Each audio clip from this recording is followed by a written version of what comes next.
is wrong, but I don't know what. But the live is dark and I can't fix it. Oh well. I don't know how to fix it. Andrea! Look where Andrea is! Andrea! Mr. Return activist for the upcoming election. Cha! Can I tell you?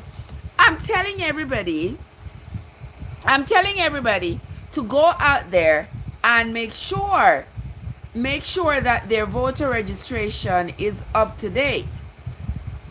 You know, because you can't wait until the appointed time. You can't wait until the day of the election. Then you're going to go to the election place only to find out that your name is not on the list.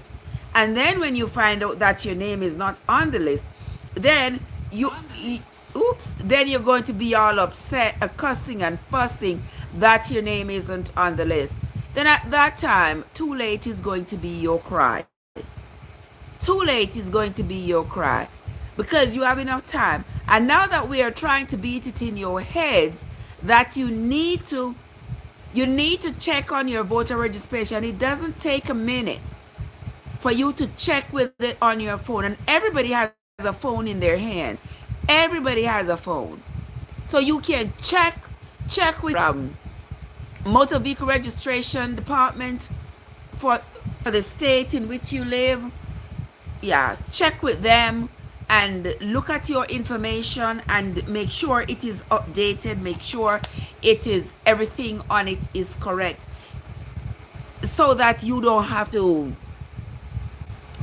like go into an office or anything. And then they will send you the little card, and if there's any information that you want to correct after you get the card, you can always correct it and send the card back. So you have more than enough time to do that. If you wait until the last minute, there's going to be a rush on these services. You know, some don't know what the that's something here. Why it a break up? You know, so I see me this morning when I was on the live, they said it was breaking up. But I don't know why. I don't know. So I'm just going on. I'm just going along to get along. Because there's nothing I can do. There's nothing I can do. The phone will be working just fine. And then as soon as I get on the live, the phone starts acting up. And I'm like, why is the phone acting up? What in the world is going on? But I don't know what to do about it, to be honest with you. Maybe I have to call AG to come fix it for me. Right, AG?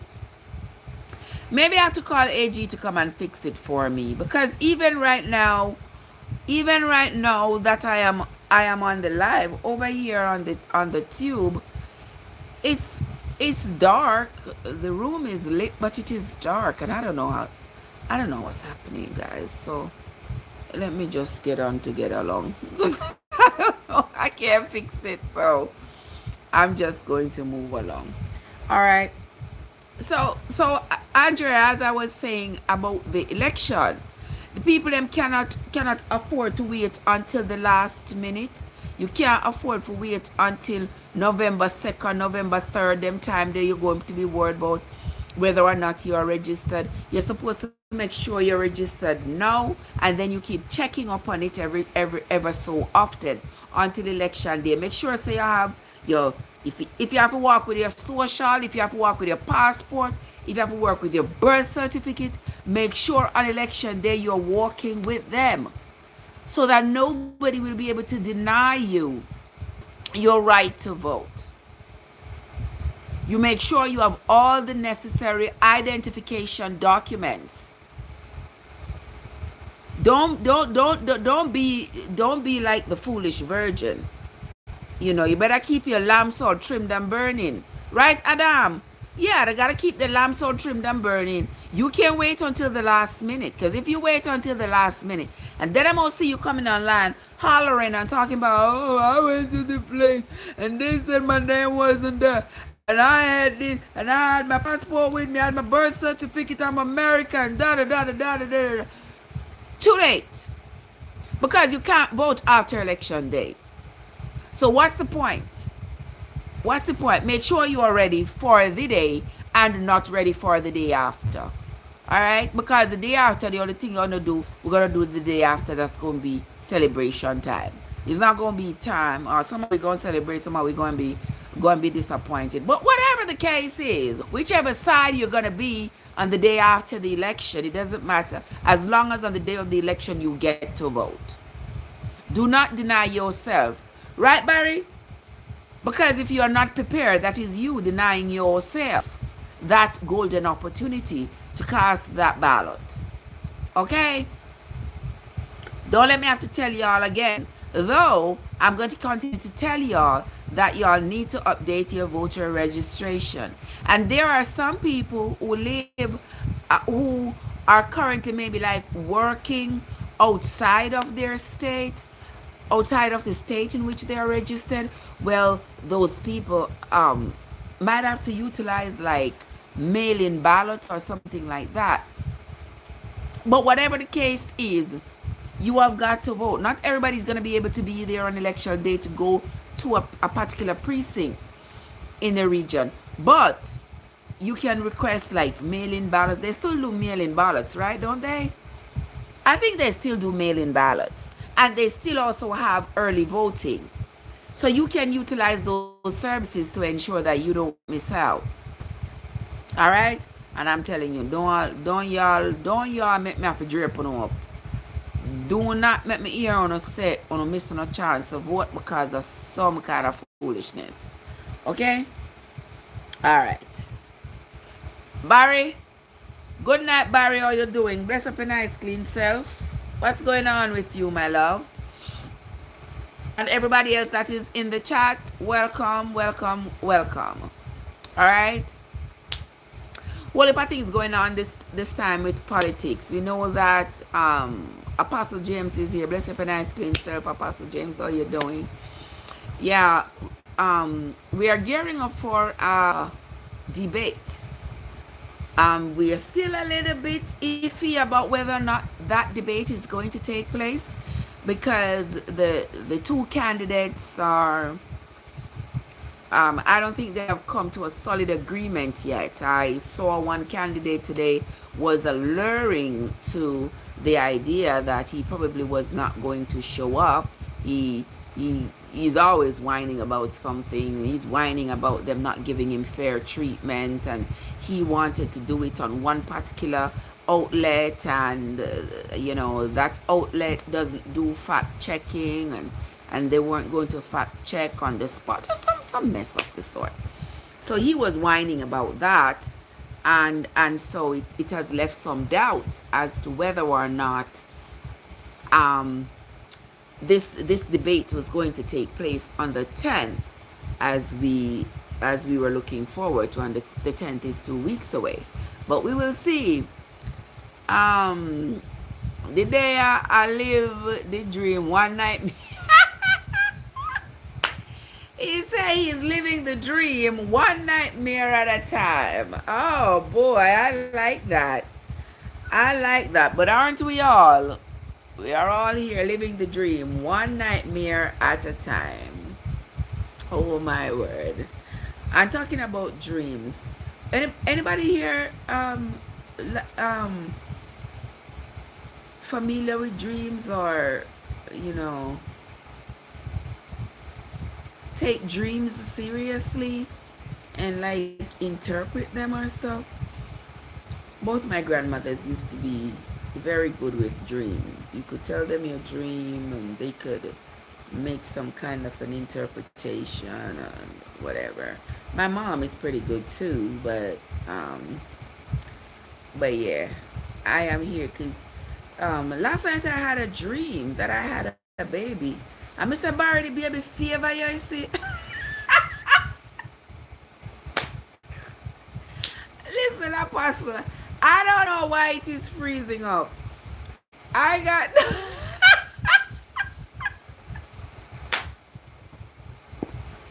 Miss Kid.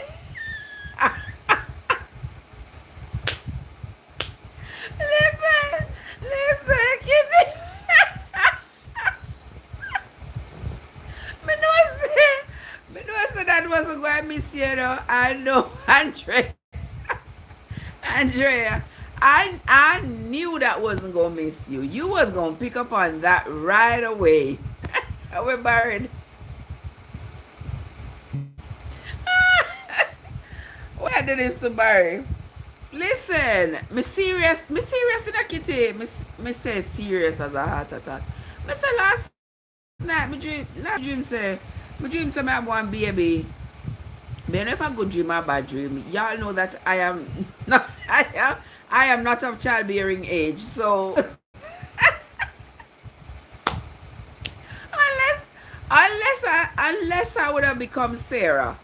But I am not of childbearing age, and there is no physiological activities in my body right now that would make that possible.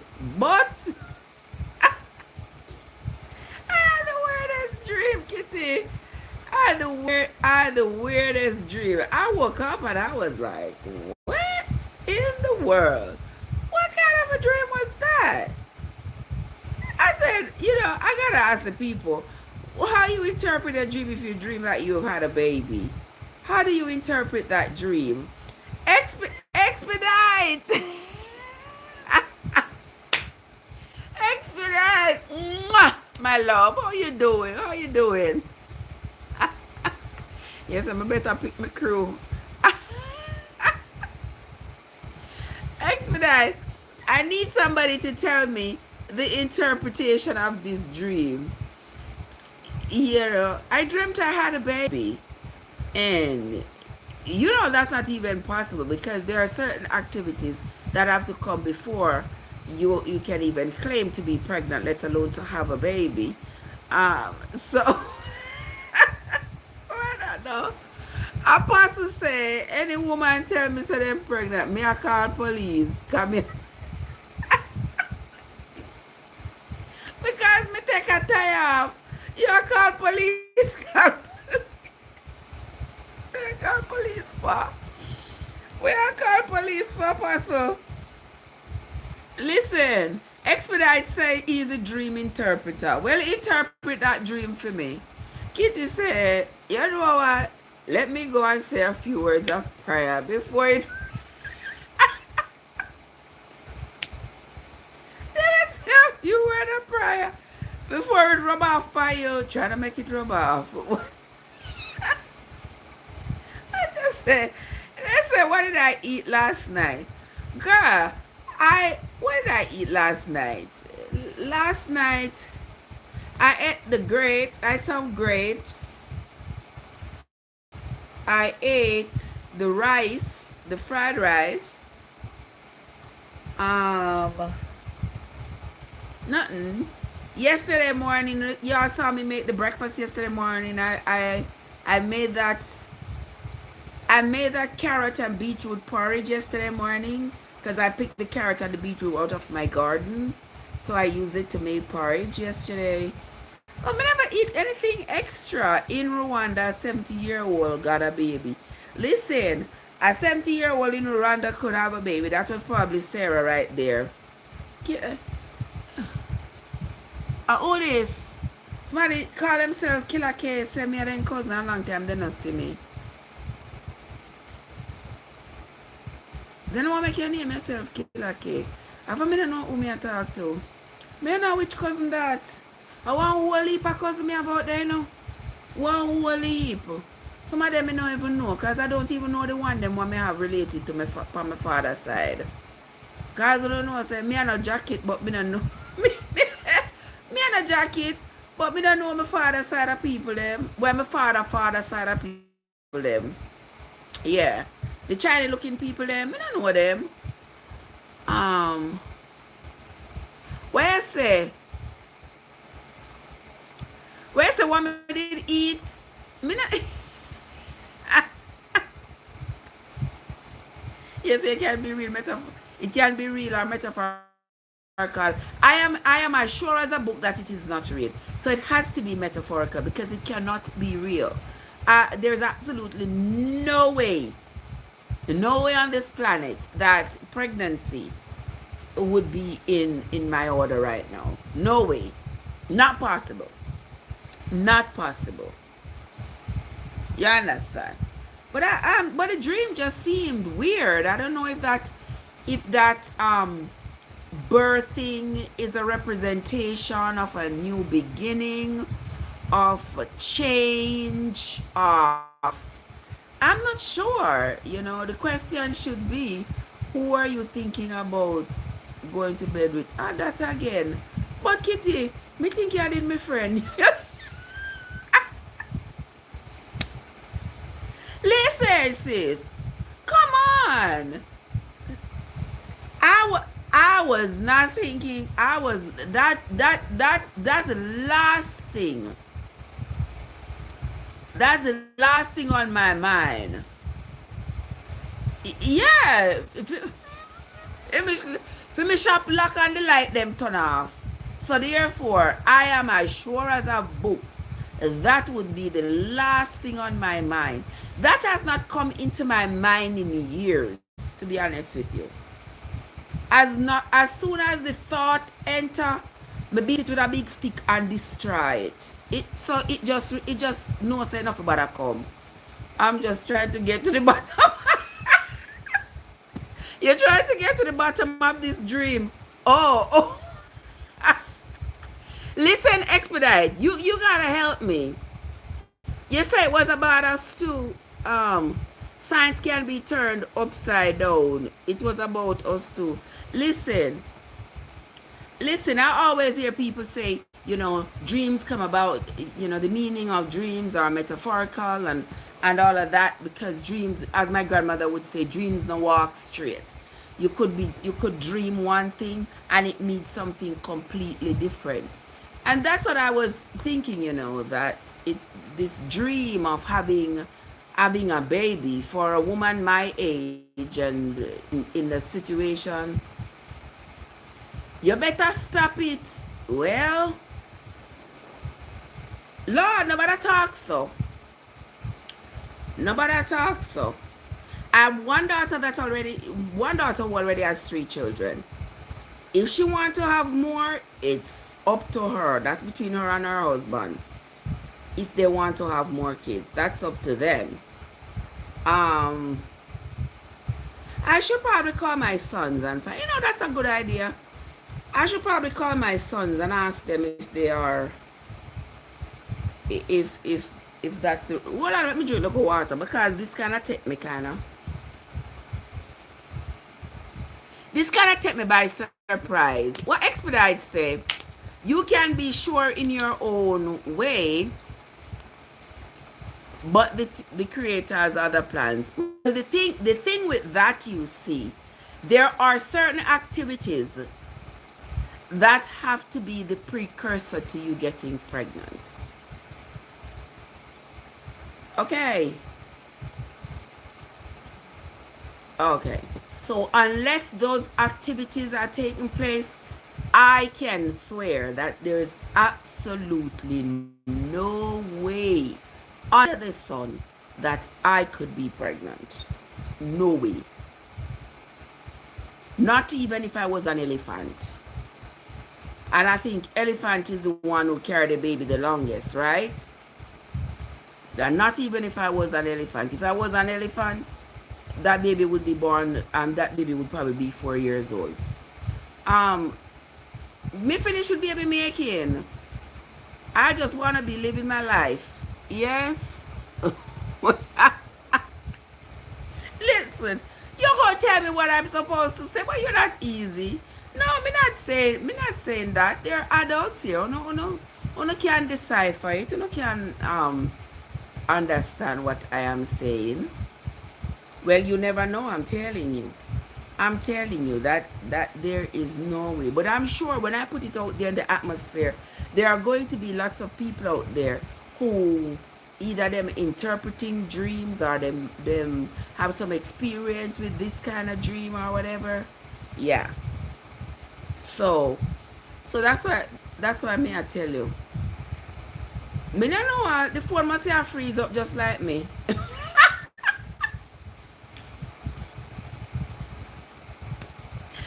The phone must be joining me in the freezing department, right, Andrea? I guess that's what is happening, but I have no idea why the phone freezing up. And I look on it and I notice that it just set one way. I don't know what way it's. I really don't know. It was doing the same thing this morning and then it stopped. And now it started up the same foolishness again. Well, I don't know. I don't know what to say about it. Exhibit say, you know, Jamaicans are eating all kind of herbs and them eating all healthy. There are still a couple babies in that womb waiting to carry mini. Listen, expedite. Listen. Even if there were ever babies still left in the possibility, if there was even the possibility, that possibility has been stifled by inactivity. Right, Kitty? Exactly. That possibility has been stifled, strangled by inactivity. So therefore, that what in the world would I be doing with another child anyway? What would I be doing with another child? I would have to be crazy. My kid should put me across the legs, and every one of them should take turns and whoop me. There's absolutely no way that I, after having 3 grandbabies, could turn around talking about I'm going to be pregnant again. You kidding me? I see lots of people getting pregnant when they already have grandchildren. So the auntie is younger than the niece or the nephew, whatever. To each his own, but me, and we up in at this age, who go help me babysit? When I was having my kids when I was younger, my mom was younger and healthy and strong, and she could help me raise them kids. She could help me with them kids. You know, who gonna help me with kids at this age when I'm all the way up here in the boondocks by myself? You know, must be crazy. Eh? My part, you don't hear what them wish me? You believe that they're wishing pregnancy on me? That ain't even. I thought they were my friend. They can't be wishing. He said, listen, expedite say cars can always be jump started. Oh my God, expedite one jump start this car. Listen. Oh, what you saw? Expedite. Expedite putting in his order. Expedite is putting in his order. He said me and him going to have a little one. Then Kitty, me already said the baby one I have last night look like Barry. Where Barry?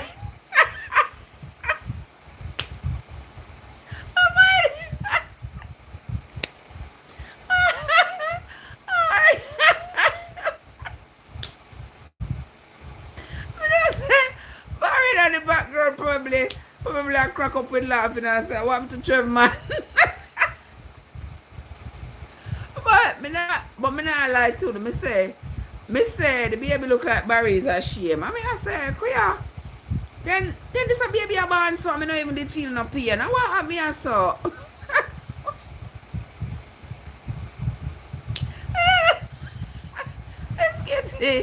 Miss Kitty, believe me, say the baby born at the first never painless birth.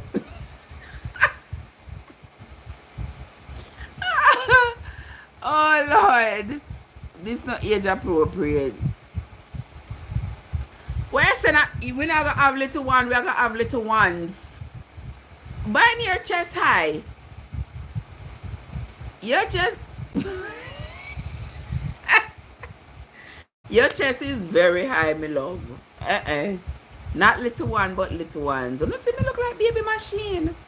Listen, me don't chisel out almost going to chisel out already. I am no more left. Me have to call my son them and find out if them are drop seats. If any one of them drop see it somewhere. Because I wouldn't even call my oldest daughter to ask her that, because I would think that she may not want to have another child, at least. Yeah, well, mm, what? It's up to her, and my decision that to make. Right, Fabiano? Now, you see that attitude and personality is why you and I are together. Sarah, your Lord. He says, Sarah, your Lord speaking. Listen, with all the trouble that Sarah went through, I don't want to be Sarah. And then come to think about it, Kitty, where Andrea there, where the rest are there, you know, so the stories have to go from one end to the next. Talk to me. Can anybody tell me how come those three generation of women, meaning Abraham's wife Sarah, Isaac's wife Rebecca, and Jacob's wife Rachel, why were the three of them barren? Anybody can tell me?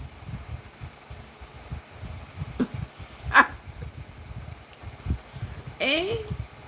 What do you mean what trouble Sarah go through? Look how long it was before Sarah got pregnant. Sarah had gone through hell because, remember, because she couldn't get pregnant, she was mocked and ridiculed by everybody for not being able to have a child for her husband. So she was mocked and ridiculed. And then for Agar to end up having the first child for Abraham, and it wasn't Sarah, his wife, that hurt her deeply as well. And Sarah never had Isaac until she was 90 years old. Yeah, that was pretty elderly for her to have a child. She was all the way, and that was the only child that she ended up having. So of course, yes, there was issues with her. But my question is, what was it, some kind of punishment? Why? Oh, it was light. You said it was light years. Listen, I'm not gonna say it was. I mean, even if it was, I should take a look at that to see how. I think their calendar had like 13 months. I think their calendar had like 13 months. But even so, she didn't just say she was 90. She also spoke about how she had stopped having her period. She was very old. She was old. So even if she was in her 50s, by our calendar, she was still very old. Because she said she wasn't in any condition to bear children at that age. Where I say the three might have been career women of their time. There weren't no career women, nothing. There weren't no career women. Looking at the society that they lived in, there would not have been any career women. Sarah was going around with Abraham. Abraham was pimping her out. Maybe that's why she couldn't get pregnant. Because all him did do a pimp her out so him could get rich.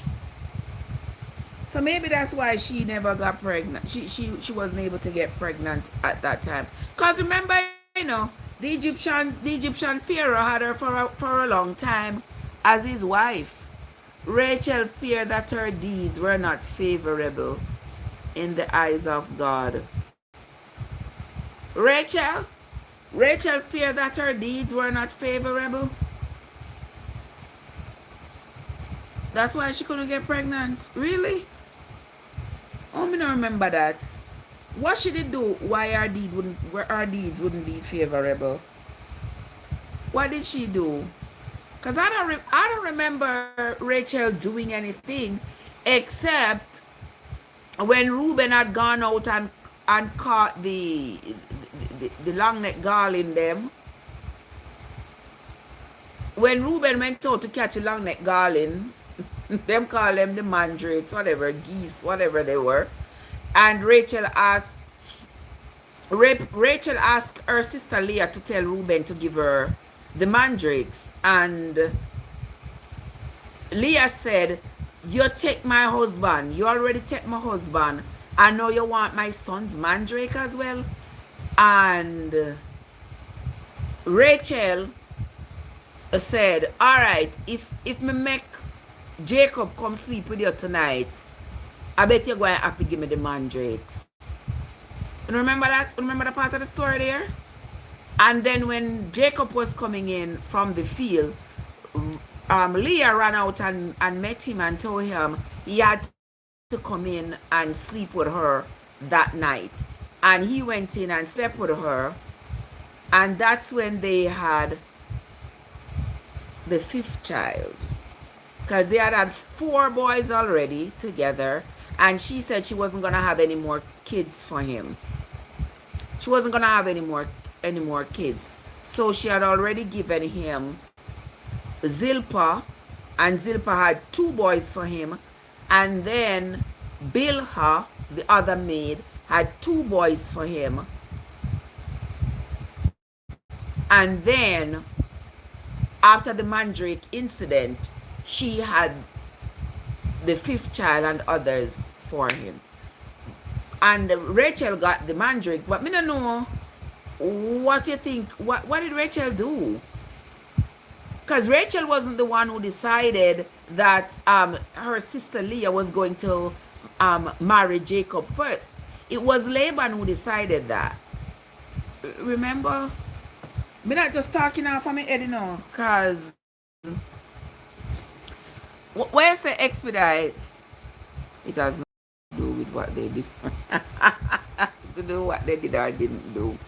I believe there was probably 6 barren women in the Bible. I'm sure there had to be more, but these 3 though, it concerns me. Let's not complicate. I don't mean I complicate the Bible, you know. I just read what is in the Bible. I don't mean complicate it. But I just read what is in it and speak about what I have read in it.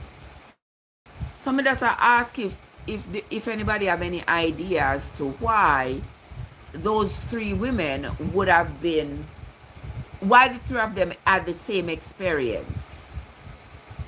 Sarah had Isaac when she was 90.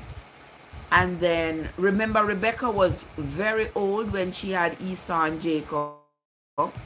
And then Rachel was having a hard time getting pregnant. So much so that, remember, one of the times she was so mad at Jacob, she said Jacob needs to give her a baby, get her pregnant, or else she gonna die. You remember? And Jacob said, you talk to me like say me a God. You talk to me like say me a God. Oh, if God no make you pregnant, me do everything what me can do as a man. And if God no make you pregnant, what me supposed to do about it? And then eventually, she ended up getting pregnant with Joseph. Joseph, right? Because she'd have Joseph and Benjamin. Okay. Alright. The observation is excellent. If the wives were sisters, I would have said it running. Exactly. I love that. He says if the wives were sisters, he would have said that it ran in the family. Yeah, but the thing is, they weren't sisters. But, yeah, they weren't sisters. But they were related, right? They were related. They were related. Because Sarah and Abraham were brother and sister. And hold on. Me like you bring up that point there. You said just cause I have a live experience, a story for another time. Okay. Yes, yes. Let's go down the line, lovely people. Let's see. Thank you for bringing that up, Expedite, because Sarah and Abraham were sister and brother. They were sister and brother, and they were wife and husband. All right. So, oh, this is interesting in my mind right now. All right. Abraham and Sarah were sisters and brothers. They had Isaac. Okay? Yes, Expedite, you don't know that? Yes, man. Abraham and Sarah were sister and brother. They were wife and husband, but they were also sister and brother. I know a lot of people don't know that. A lot of people who read the Bible, who claim that they read the Bible, want to preach and teach, them didn't know that. They don't know that either, because they don't read the Bible. They're so selective. But I don't have anything to safeguard. Yes, so when I read the Bible, I say it just as I see it in the Bible. Some people don't like it because them think me don't know, them say me chat too much, but me not care.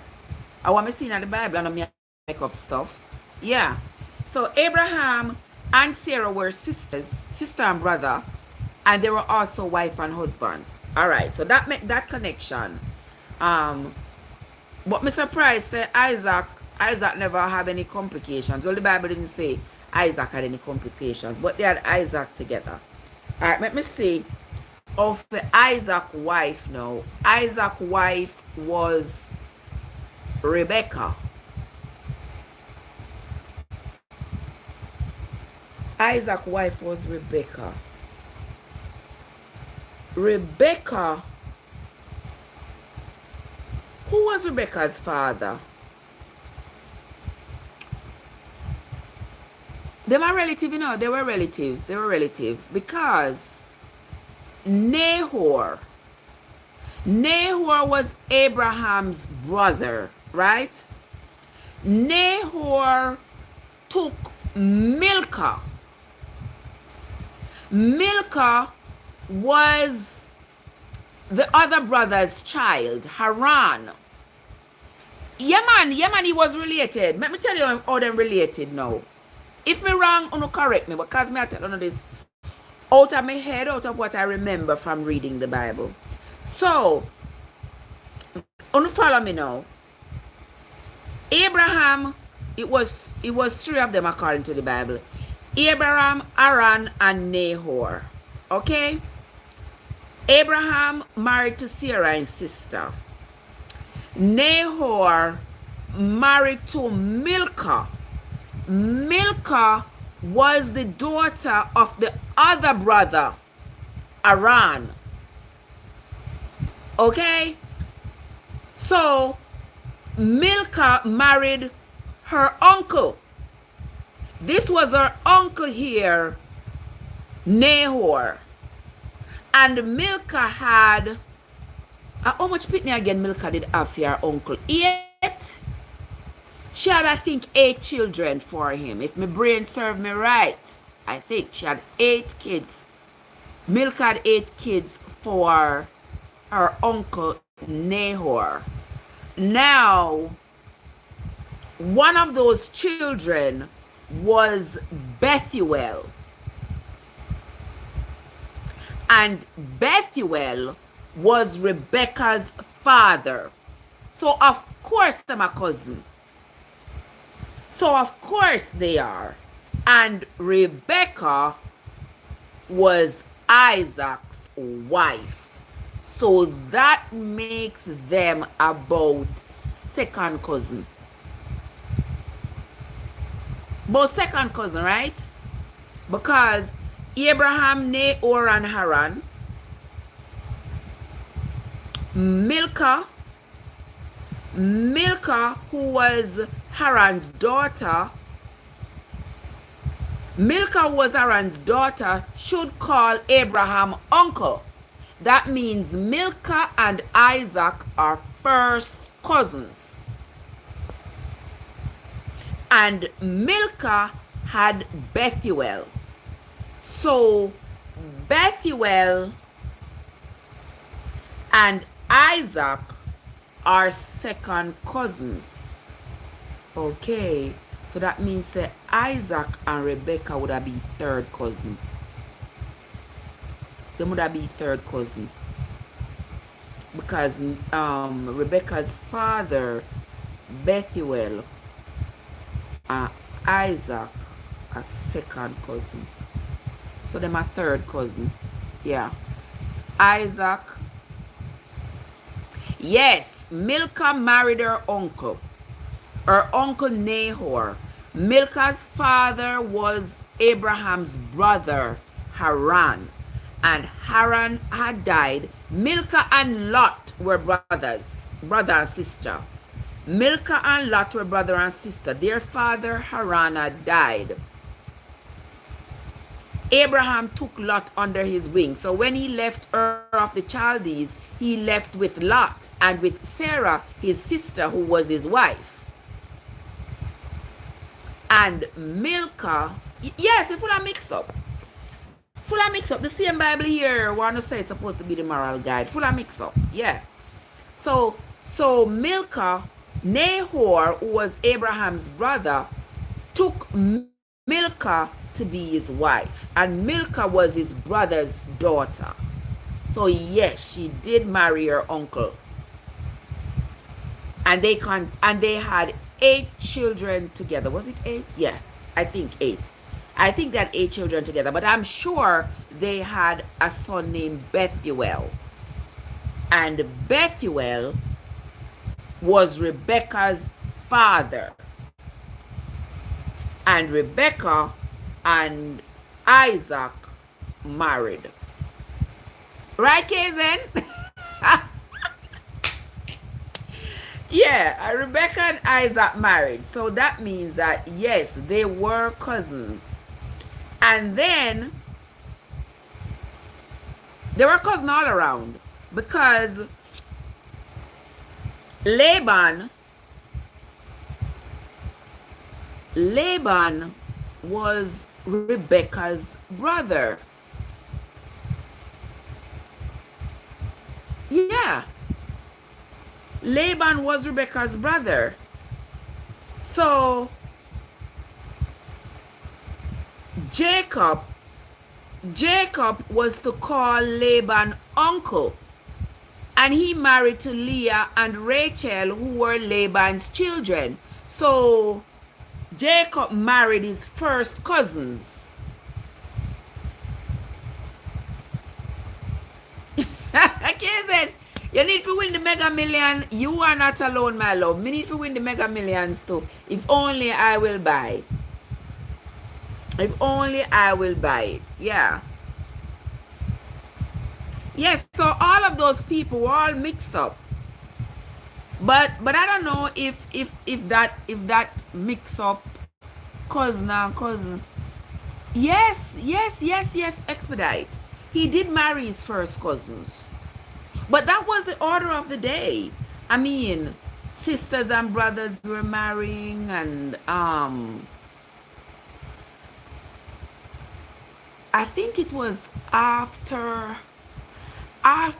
Moses. That was when Moses, I think it was Moses who started to, I think it was Moses who started to, who had come in with the law to say, like, you can't marry your sister, father can't marry them daughter and stuff. Those were in Moses's precepts for the people.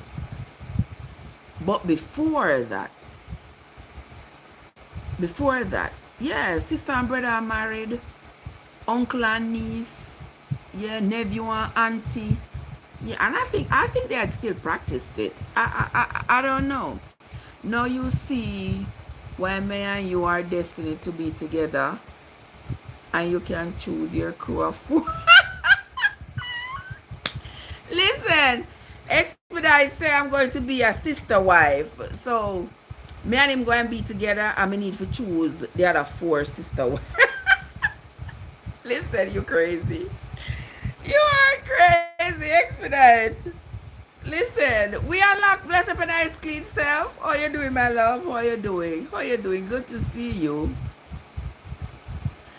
Yeah. Remember, you know say Moses precept. I say Moses give the people them over 600 and had precepts, apart from the 10 commandments, Moses give the people them much precepts for them to follow.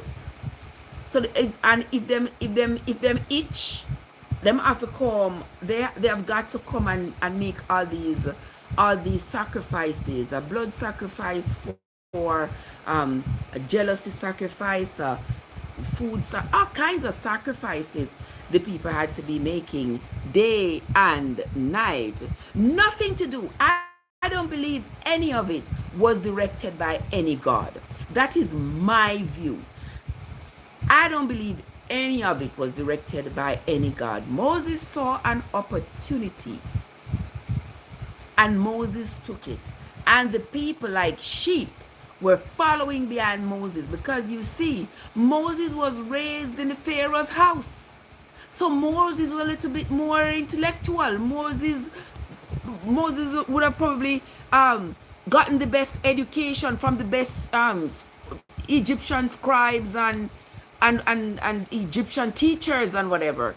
So you ever see, like, you in a community, Shala Blacks, what's up, my love? You ever, like, you in a community and one child out of that community get to go to college?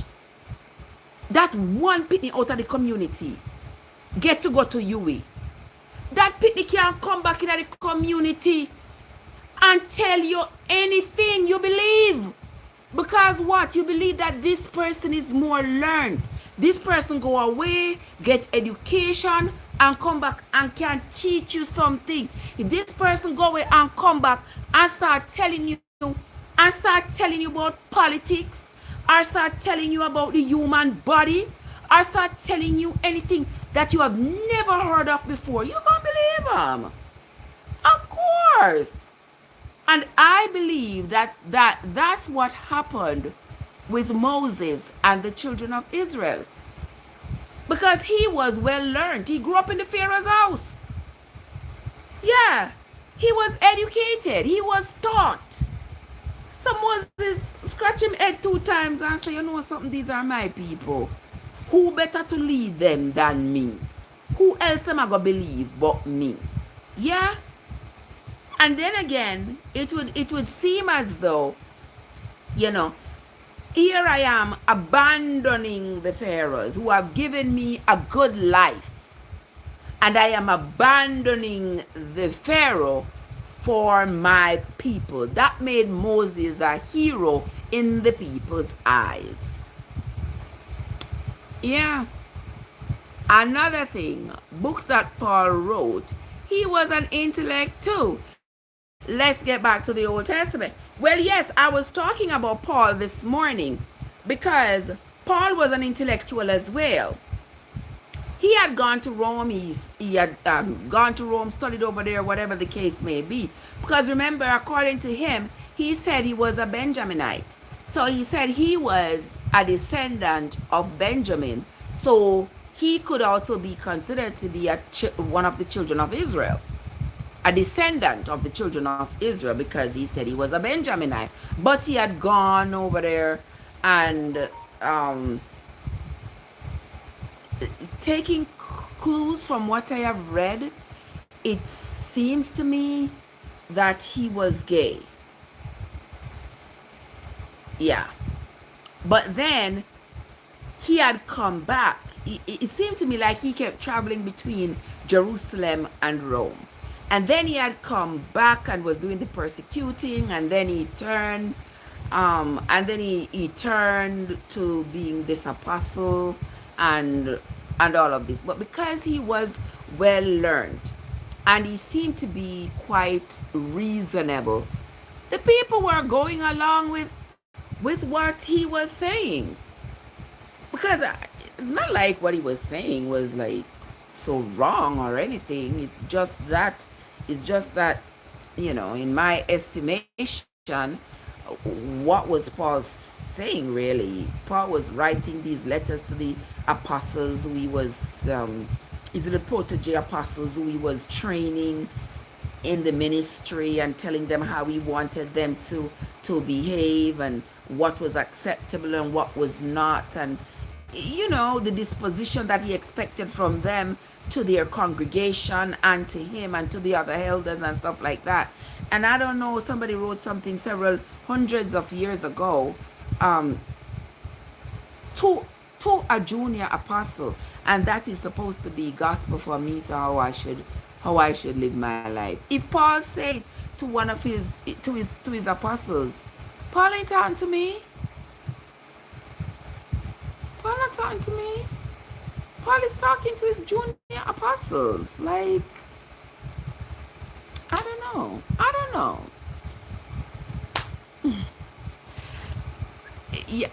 You see, all right. You see what I'm saying? Expedite. That is the thing. I have to think outside of the box, because you see, we were raised just thinking in one way, one track thinking that we can't change. We were instructed not to be able to look left or right. You must just focus one way. And they tell you, in the Bible, God say, God say, God say. Like, how all these people can come and say God say, but nobody not see God for say, there's no witnesses. Are just people coming up saying, God tell them this and God tell them that. People writing things that God say. A people write it. No, God not say nothing. No, God not write nothing tell them. Those are opinions, exactly. I don't think there's no proof. There's no proof of him being gay. Well, I'm going to find this scripture and I'm going to talk about it some more. I'm going to talk about it. I'm going to talk about it some more because, yes, the books that Paul wrote are interesting instructions, but they are letters to other people. Yes, they are letters to his junior ministers. Yeah, it had nothing to do with us. But I'm going to find I have it marked in my Bible, but I didn't pay too much attention to it. But I'm going to read it again, and we're going to talk about it again, because it seems to me like he was, because he talked about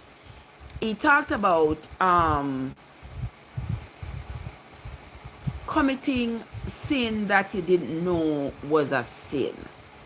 And he talked about that round about the same time when that topic was being spoken about.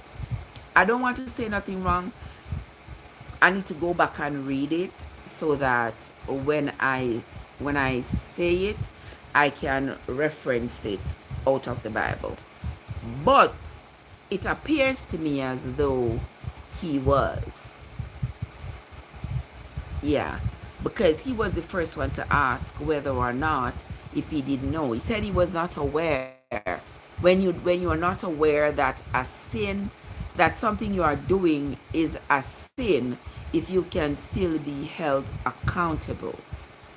And the final answer on that was that you can't be held accountable for committing a sin you did not know was a sin.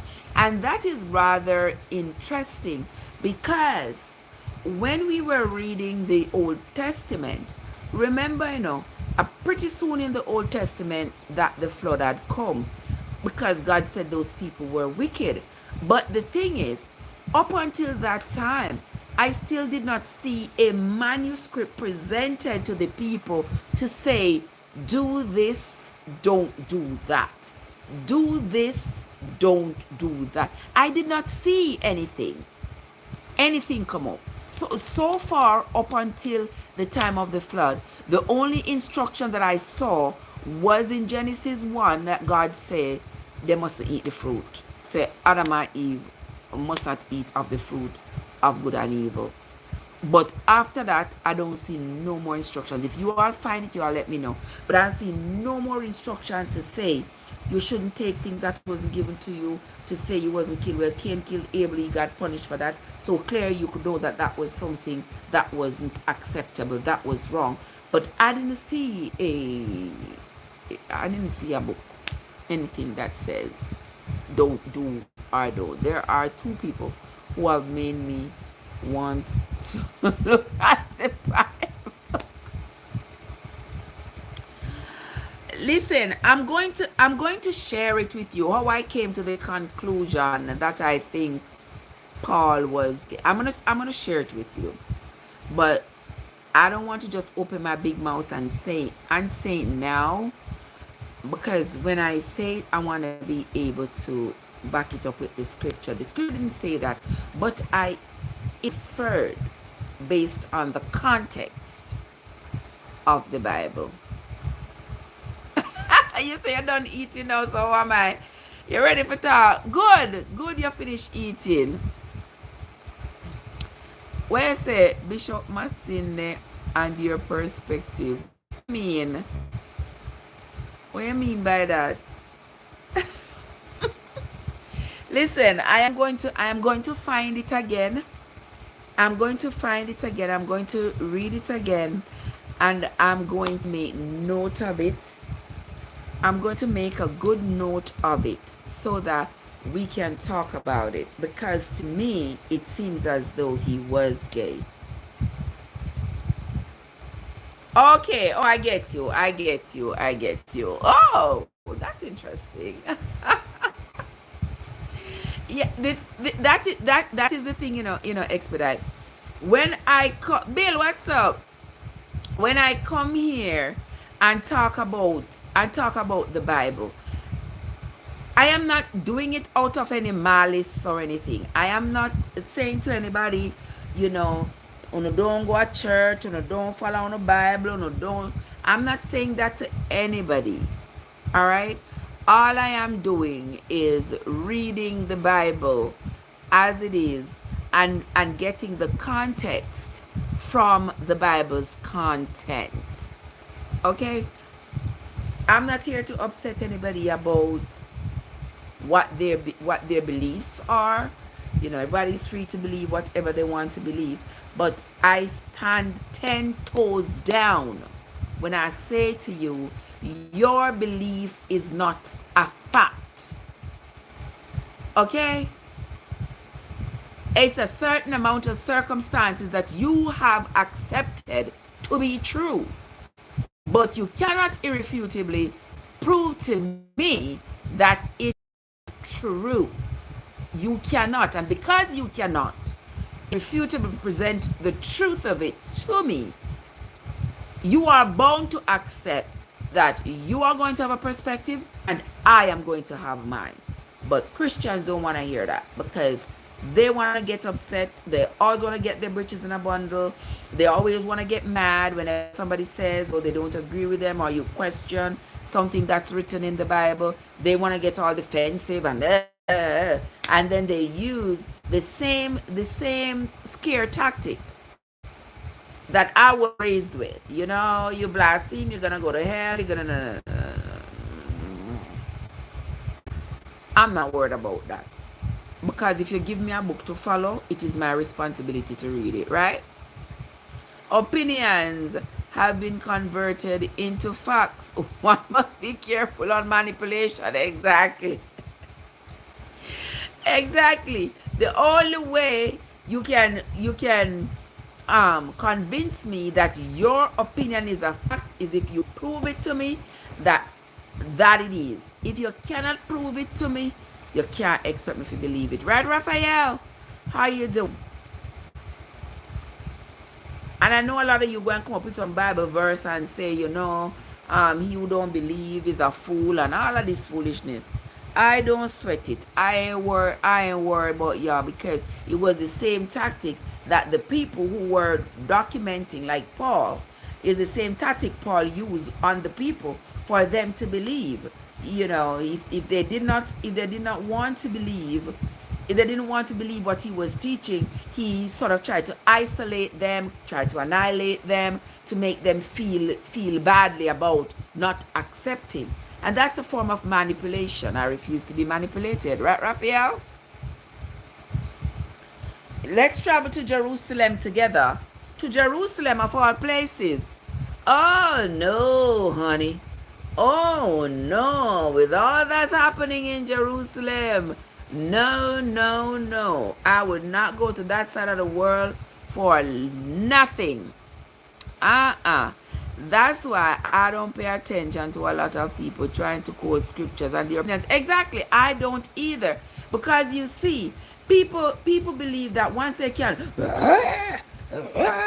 and carry on and scare people, they're going to hell and all of this and all of this. Like, that is them sharing the word of God, and like they have the truth, and people flock to them, and then people say, want to shun you and say, oh, you don't believe, oh, the Bible says I shouldn't be unequally yoked, I can't be around you because you don't believe. But ask them for the context in which Paul talks about the unequal yoke. They can't tell you. Because you see, I call them scripture pirates. Like, they just grab a verse. Yeah. They just grab a verse out of the Bible and read it. And then they give you an interpretation. But if you go back and you read all the connecting verses to that one verse, you will find out who is talking. To whom are they speaking? What were they talking about? What were the circumstances that surrounded the utterances that were made? And you will find, like, my Jesus, there's something totally different this time I talk about. Yeah. Just like how, as we were talking the other day about, let me see, it's good to be a decent human being first before starting on with. I agree with you. You got to be a good, decent human being. You got to learn first to do unto others as they would do unto you. As you would like them to do to you. Do unto others as you would like them to do unto you. And once you do that, you should have no fear. Everybody should think like that. We should have no problems. Because then I wouldn't steal from you because I wouldn't expect you to steal from me. I wouldn't lie to you because I wouldn't expect you to lie to me. I would be honest with you because I would expect you to be honest with me. And so forth and so on. You understand? There are some things that are taught and others that are caught. Oh, I like that. There are some things that are taught and others that are caught. I like that. But as I was saying earlier, the same thing we were talking about. We were talking about how in was it 1 Corinthians 14 verse 34, something like that, where Paul said, let the women be quiet in the church, and if they need anything, need to know anything, they need to go ask their husbands. That I think that is in 1 Corinthians 14 verse 34, somewhere around there. So, and I hear preachers spewing that nonsense over and over and over again from the pulpit. If you scroll through on the internet, you hear some pastors who claim that they are God anoint them and they are the pastor for everybody to come to, and that is one of their favorite verses to talk about how the Bible say a woman, they talk about they have their church, and no woman can preach in their church, and no woman can come upon their pulpit, and no woman can hold position in their church because the Lord didn't have, Jesus did not have any disciples, any female disciples. And they like to quote the 1 Corinthians 14 verse 34, how the Bible says women need to sit down in the church, and I need to say that. But if you go back and you read the entire thing, you will notice that Paul was talking to the people at the church in Corinth. Paul was talking to them, and Paul was not pleased that the people at the church of Corinth were such reprobates. They were doing so much out of line. There was, father sleeping with daughter. It was a whole whole bunch of stuff that was going on that wasn't supposed to be going on. Let me sip like a water and talk to you. Okay. So Paul was talking to the people at the church of Corinth, and Paul was telling them he was not pleased with their behavior. He was not pleased with how they were behaving as members of the church. He was not pleased.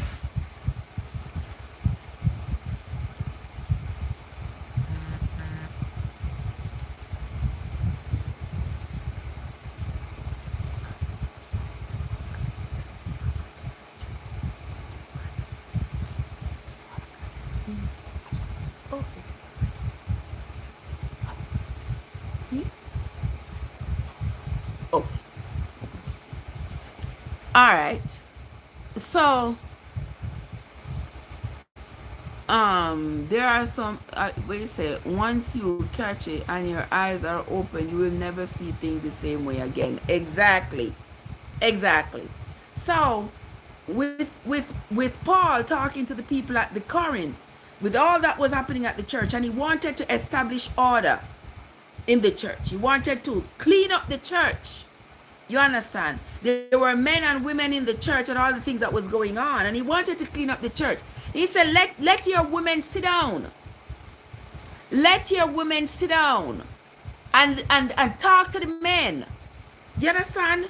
Talk to the men and let's establish order here. And if the women want to know what happened, let them ask their husband when they go home. No fair and square argument that. How in the world somebody twist that and interpret it to say, oh, the Bible say women should sit down in the church and keep their mouth shut and don't say anything. And people hawking and peddling this nonsense from the pulpit. And people, the women sitting down there, sit down in a one little shell. Yeah, you know, I can't. Yeah, they can't go on the pulpit and them can't take no position in that chair because pastor so-and-so or bishop so-and-so or so-and-so say the Bible say. You go read for yourself. Oh, bishop so-and-so or pastor so-and-so say the Bible say women mustn't preach and women can't go upon the gospel. But you don't listen to later on when Paul was talking, and he was talking about the women in his ministry. He was talking about the women who were apostles with him, who were also spreading the word with him. Priscilla was one who was working with him. Priscilla was one of his apostles. Priscilla is a woman. So me telling you, so not paying attention, and all you want to do, you want to be in a hurry to ridicule and put down somebody who is trying to tell you what you should have known. If you don't really try, I try to tell you, you know. Me just read the Bible for myself and sharing it out loud, and you know, listen. That's it. You know. But I could not go through this life. I couldn't go through this life and not read the one book that has been given to me since I could remember, as long as I could remember, since I could walk, since I could talk. The one book that has been given to me to say, read it and follow it. And for me to live my entire life and never read that book for myself. So that's why I took on this challenge. Somebody here says women are brainwashed with being submissive to their male counterparts biblically to modern times. Exactly. And then because per Moses' law, the women, the way out their society was structured, the women had specific roles. And one of that role did not include being the leader. But we have seen where there have been rebellious women there have been rebellious women in the Old Testament. Because remember, Athaliah. Exactly. You have to understand the culture behind the times. Exactly. Because the culture becomes very important when you're trying to interpret what was being said and what was being done during that time. You know, in the Bible we have seen rebellious people, rebellious women. I mean, Huldah was that the first prophetess? I think it was Huldah. Don't quote me, but I believe, was it Huldah? I don't remember, but there was what was her name? Was it Huldah? I don't remember if that was her name. Don't quote me. But Huldah was a prophetess also in the Bible.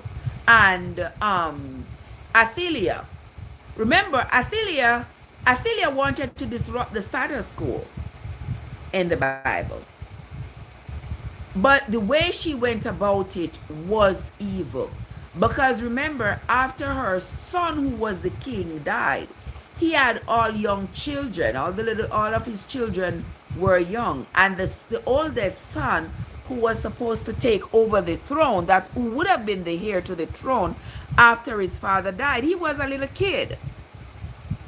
And so Athaliah went about it the wrong way, because she ordered all these children, and these were her grandchildren, and she ordered all of her grandchildren to be unalived so that she could ascend to the throne and become the first queen of Israel. She went about it the wrong way, and she had all her grandchildren slain, and one of her daughters hid one of the sons. So when she thought she had unalived all her grandchildren, and there wouldn't be anybody to ascend to the throne of her son's seed, she assumed the throne. But by this time, the scribes and the priests, they had taken the son under their wings and trained him into how he should run the country and all of that, until he was old enough, until they thought he was old enough, and he had been trained enough for him to assume the responsibility of the king. And that's when they put him in that place, in position to become the king. And that's when Athaliah saw that son had escaped, and that son was now going to be appointed king. She was so shocked. And that's the day that they unalived her. Yeah. What you say? That's a messed up. Of course it is. It's some messed up stuff. So Athaliah, she was the first person. She was the first person in among the children of Israel. Not necessarily among the children of Israel, but she was the first one who wanted, the first woman who had assumed the queendom of Israel. And that's the way she went about it, slaying all of her sons' children. But one escaped, because the daughter, that would have been the auntie to the child, hid the child from her. Yeah, man. It good for your take notes. It good for your take notes. And that is why, you see, my friends, I do not go by, a verse here and a verse there in the Bible. We got to get some context up in here. We got to know what is going on, why that person said what they said. We got to know who is talking, at what point in their life they're making these utterances, what was happening before, what had happened afterwards, why they would say what they said, and tie it together to make it make sense. But people just grab a verse here and them say, oh, and the Lord said da, da, da, da, da. No, don't give me that. Don't give me that the Lord said nothing. because I want to know the whole chapter. Who wrote this? When did God tell this person this? Because you notice the appeal like them I tell you. God tell them this and God tell, because you see, once they punctuate an argument with God told me so, they have captivated the audience, because the audience is so intrigued. Yeah, is so intrigued. Somebody said, what about Queen Cleopatra? Why Queen Cleopatra not resonate with me at the moment? Who was she again? See if I can help me jog my memory. Who was she? She in the Bible? Tell me when I Bible I can find her so I can bring back my memory. Because I can't remember everything. I remember Queen Cleopatra in the Jewish story. Oh, you say she was the queen of Egypt. Okay. That sounds better. That sounds better. Well, she would be included here. She wouldn't be included in the Jewish story. Where I say, wow, when did your journey start? I'm curious now. Sorry to digress. Which one of the journey you talk about? Which one of the journey you talk about, X-Speed?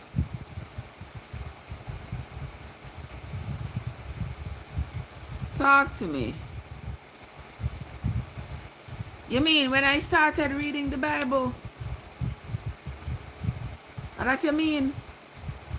Because I've been reading the Bible all along. I read it in its entirety one time when I was a teenager. But at that time I read it, I did not read it with an open mind. I read it with my mind still overburdened and crowded with the indoctrination that I had been given. But then, about 3 years ago, I decided that I'm going to give it now a good read. My mind was more open. I'd read some other literature that had to do with the Bible. I had deep conversations with myself and deep thoughts about the contents of the Bible and all of that. So I had a lot of time to think about it. And so I decided that, you know what?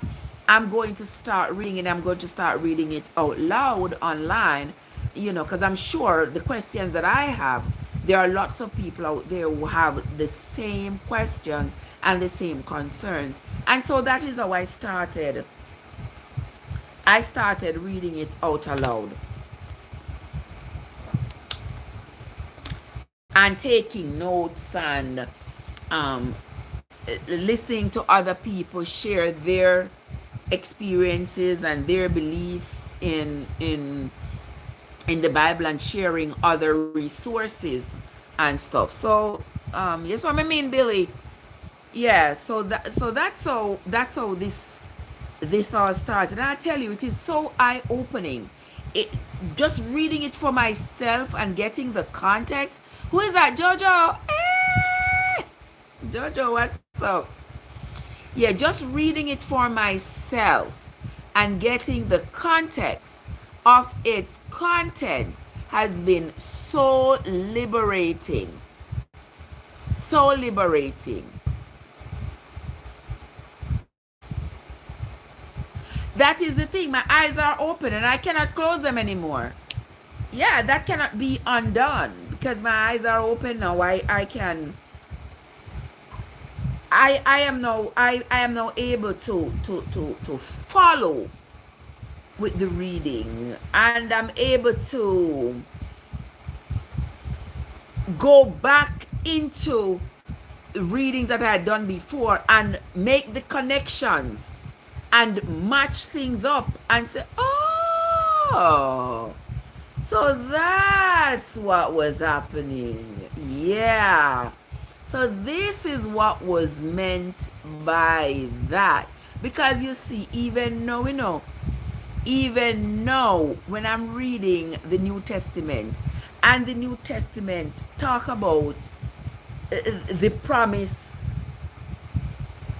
what he said, he talk about the promise being, when Paul talks about the people of the promise versus the people of the lost. Yes, those who were of the lost and those who were of the promise.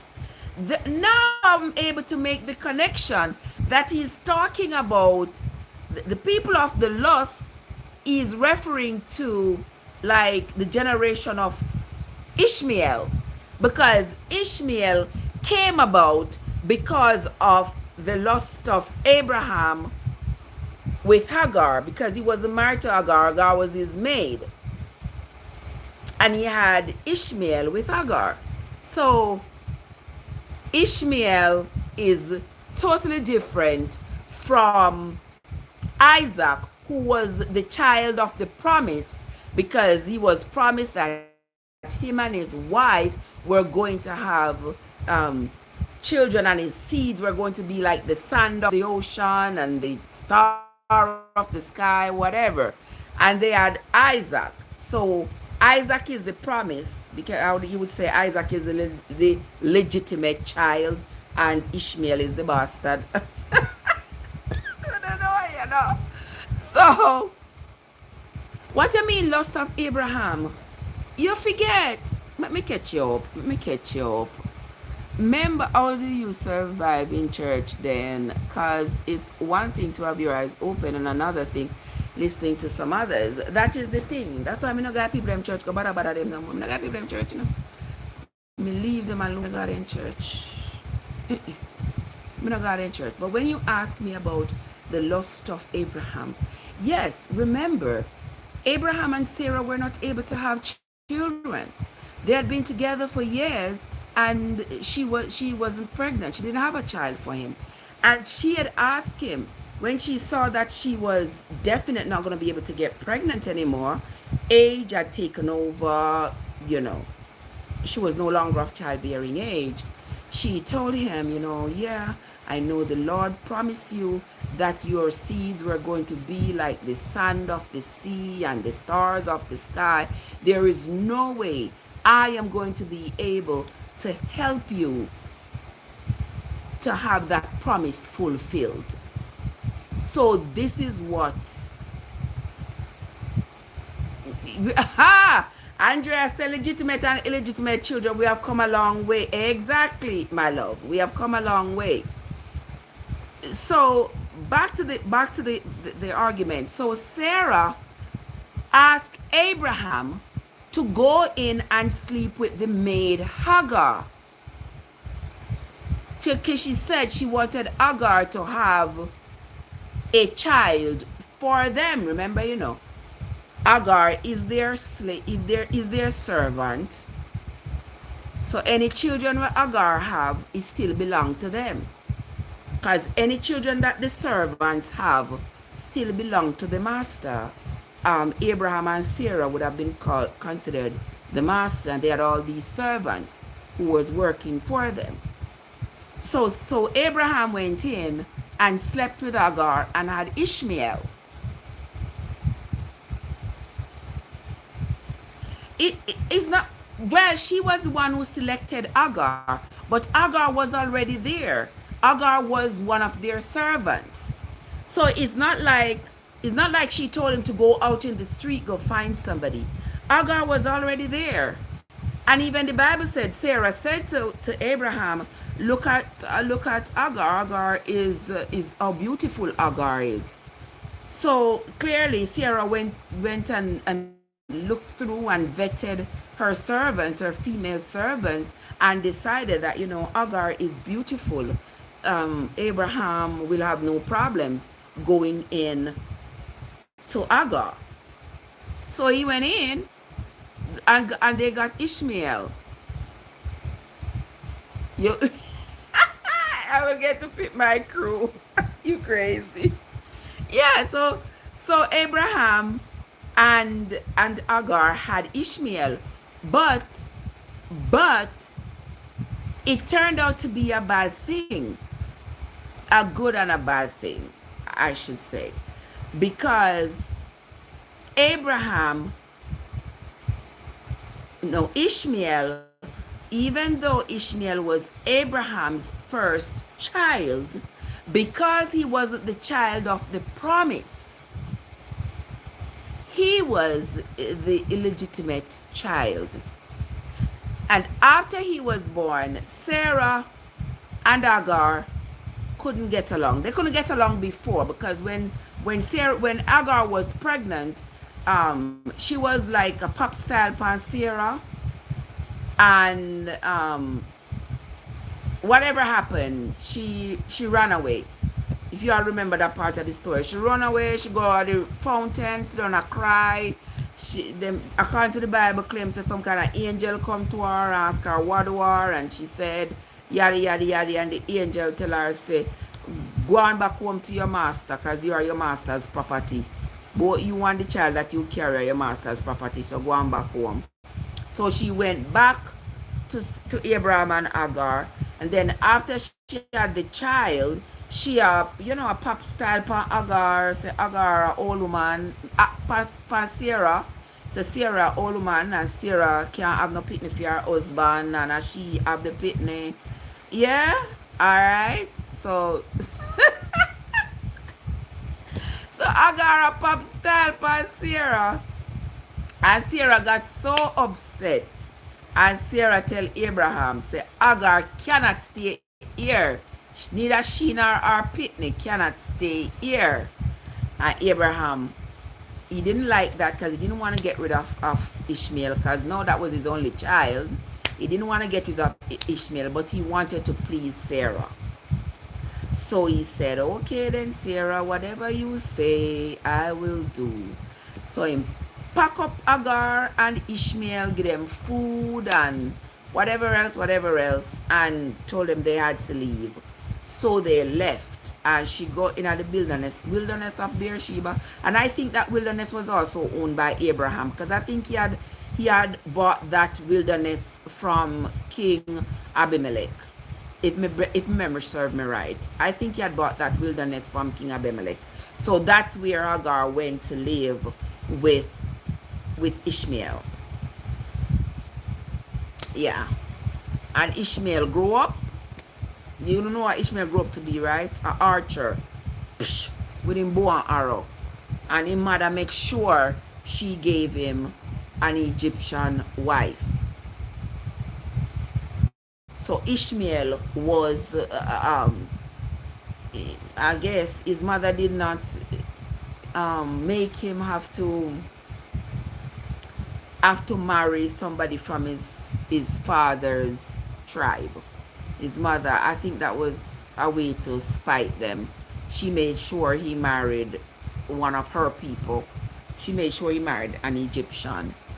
This is like wife and sweetheart, or wife and... Yes! What? That's what it was. It was wife and matey. And even, Andrea, even you notice, when you are reading the Bible, oftentimes when the Bible is talking about Abraham, when it's talking about Isaac, it talk about Isaac and say Abraham's only son.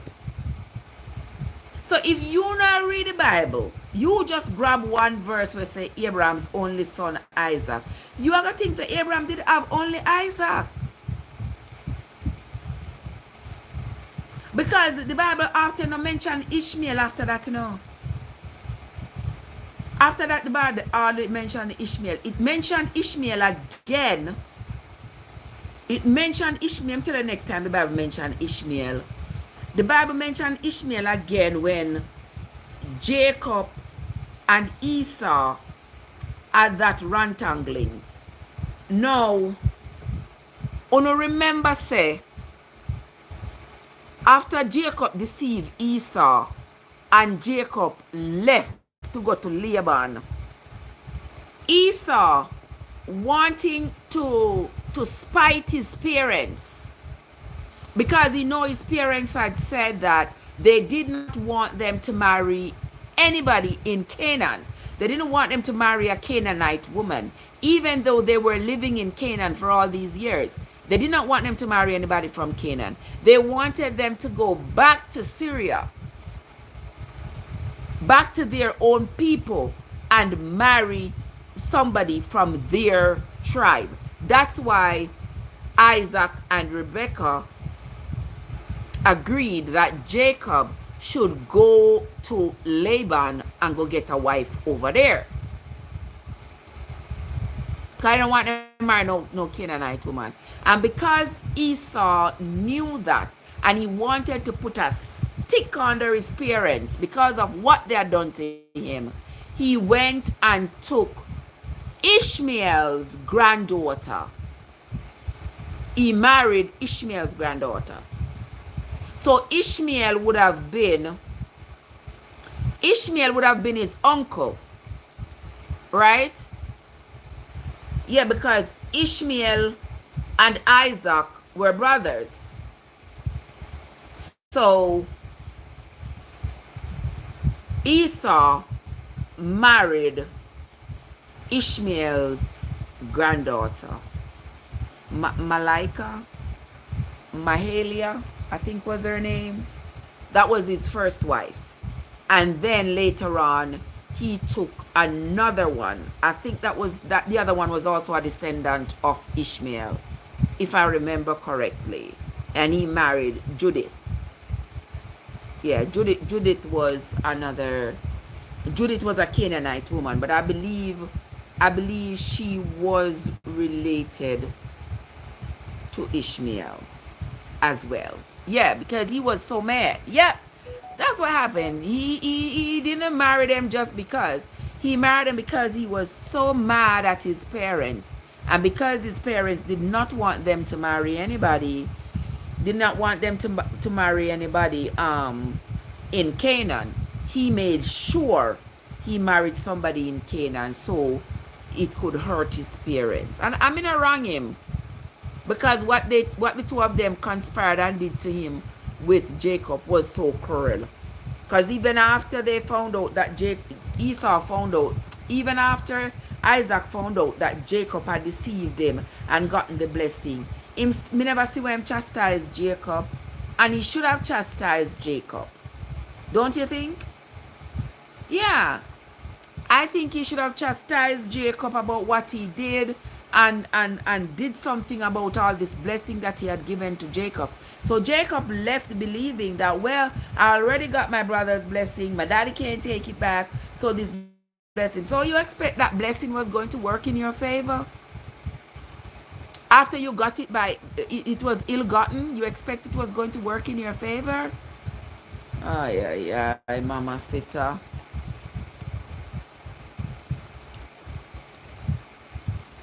Yes, Andrea. Yes. Esau married those women in Canaan because he was being spiteful to his parents, because of what his parents had done to him. Because remember, Jacob robbed him and birthright, and Jacob robbed him again. And the parents didn't see that they did anything about it. Remember, say, Isaac did love Esau, and Rebekah did love Jacob. But after Jacob robbed Esau, the father never chastised Jacob. He went along with whatever Rebekah told him. He just went along with it. And Esau was mad. Wouldn't you be mad too? I would be livid. Of course, yes, I would be mad. So Esau was very upset. And then after he find out this, now they send Jacob gone away to go find a wife and go stay over there with Laban. Yeah, so he just thought that his parents were really doing him wrong. So he did what he felt like doing. The history is so twisted. Deception and other, yes, deception on top of deception. Deception on top of deception. That's why I not understand how people just sit down and say, oh, me believe whatever in the Bible and whatever the Bible say, it may follow. There's basically nothing in there to follow, because it is reported speech of events that either actually happened or were perceived to have happened. So me not see where the following, me not understand this. The people are jump up and say, oh, them a follow, them a follow, them a follow. Because you can't go back to live in a how many thousands of years ago. You can't go back and live in Judaism when in the advent of Judaism back then. So I don't understand what I say. When I say I follow what in the Bible. Can you replicate? You want to replicate the story of Jacob and Esau? You want to live like that? You know, is that what you want? You want to live the story of Jacob and his uncle Laban? I remember Jacob went to work for his uncle Laban, and Jacob worked. Remember, when Jacob reached there, Jacob fell in love with Rachel, and he loved Rachel. His uncle telling me I have to work for 7 years to get Rachel. You understand? That can really get someone angry, but to the one receiving the blessing, Jacob, he ran rejoicing. Exactly. Jacob ran away rejoicing because he deceived his father, he deceived his brother, he robbed his brother, and he ended up running away, going away happily, skipping, happily going away because his parents never chastised him for the wicked ways. His mother encouraged him with the wickedness, but his father did not chastise him after he discovered that he was being cruel and wicked and unkind and deceptive. The father didn't challenge him. So Jacob felt okay. He's a privileged child. He can do whatever. His parents are not going to chastise him. And Jacob never tapped teeth. Jacob never stopped doing this. So I don't know how come Jacob become the chosen one. And Jacob never stopped teeth and never stopped being deceptive. You remember when Jacob went to his uncle? When he went to his uncle, he said he was in love. I'm sorry, I said that's why people must be careful about the cultures and stories. Some that are Islam and Arabian. That is true. That is true. And I say Jacob did not stop being deceptive. Remember, he went to his brother, his uncle Laban. He said he liked Rachel. The uncle said you have to work 7 years. You work 7 years. When the 7 years came, the uncle said, well, Rachel is the younger sister. Rachel can't marry before Leah. But Leah did look like this. I like this Leah did look. Yeah. So Leah was not having any success finding a husband. So Laban said, listen, Rachel can't marry before Leah. So he tricked Jacob. When Jacob think that he was with Rachel, he had sent in Leah on him. So he ended up marrying Leah. He was so mad at his uncle. For giving him Leah instead of Rachel. So the uncle said, well, listen, I had to do that. I had to send in Leah to you because Rachel cannot marry before Leah, because Rachel is the younger one. So, but if you want, he got played, yes. But he said, if you want Rachel, though, you got to go work another 7 years to get Rachel. And he stayed there and he worked another 7 years to get Rachel. And even after that, he still continued to work for Laban, because you see, he was caring for Laban's animals. And because he was such a good farm hand with the animals, he was able to care for them so well that they were breeding up, and Laban had lots of animals. Them never did get sick. Them never did a dead off and stuff. There were lots and they were strong. And Laban told him that, you know what? I have noticed that since you have come here, God has blessed me because, I don't think I would have been so wealthy had you not come and stuff. But you all remember, all these people did was deceive each other, expedite. All they did was deceive each other. Because look at it. When Jacob asked Laban to let him go, he says, I've served you the 7 years, you give me Leah. You have me served you 7 more years, you give me Rachel. I have been here, it's been 7 more years again since I've been here. Now, I need to leave. By this time he was having the children, Leah having the children. I think he had asked that after Joseph was born, that was after Rachel had Joseph. Bilhah had two kids for him. Zilpah had 2, that's the 2 maids, had kids for him. And so it was a lot. So he wanted his family now to move from Laban's estate. Yes, Sarah's family. Yeah, man. Sarah's family is a bunch of tricksters. But remember, say Sarah family are Abraham family too. For them a sister and brother. So the whole of them is a bunch of tricksters. Yeah, a bunch of tricksters. So when Jacob asked Laban to let him and his wives and his children go, but he needs to pay him. Laban said, yeah, we pay you. Just tell me how much you think say all of this is worth. How much we pay you.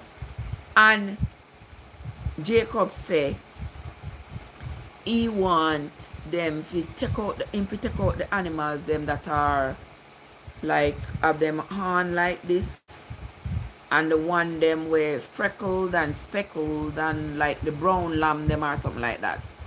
Him say to separate the animal them, and those ones would have been for Jacob. You know what Laban do? Laban separate the animal them.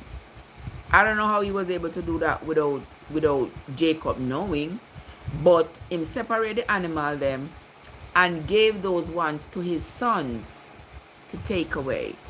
You can read that in a Genesis.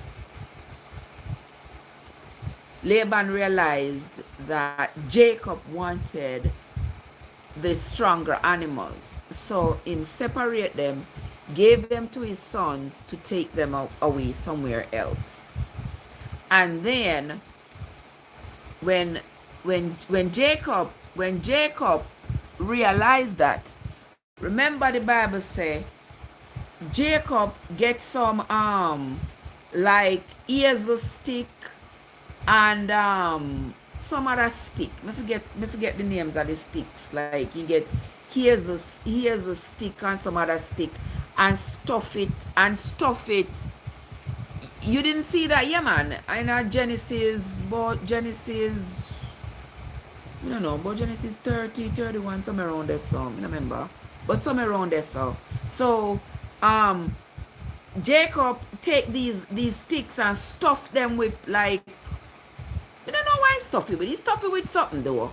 And he make up this contraption at the trough where the animals would come.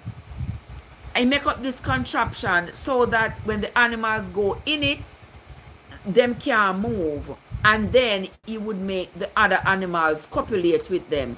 So essentially what he was doing, he was making the strong animals copulate with the strong animals.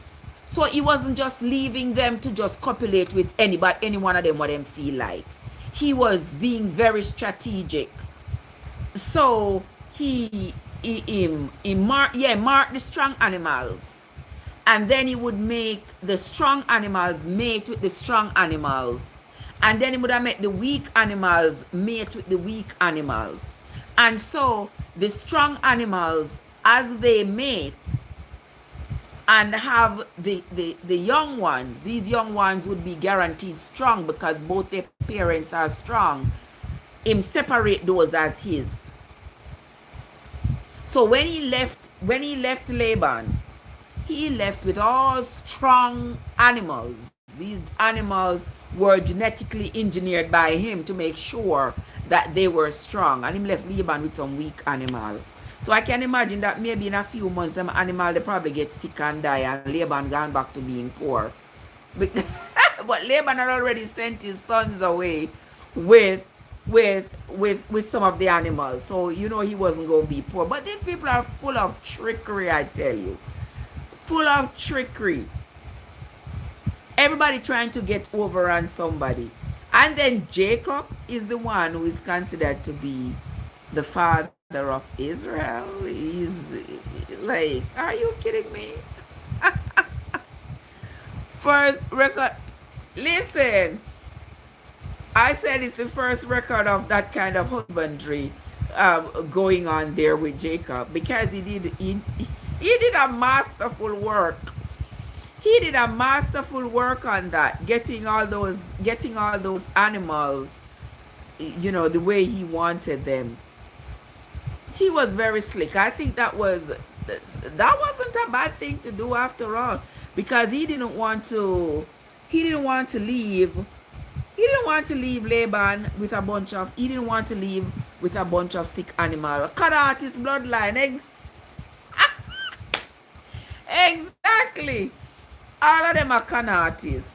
And it makes me wonder, how come my people are so slick and sly and cunning, and yet these people are supposed to be the ones chosen by God? Something not right. Something is not right.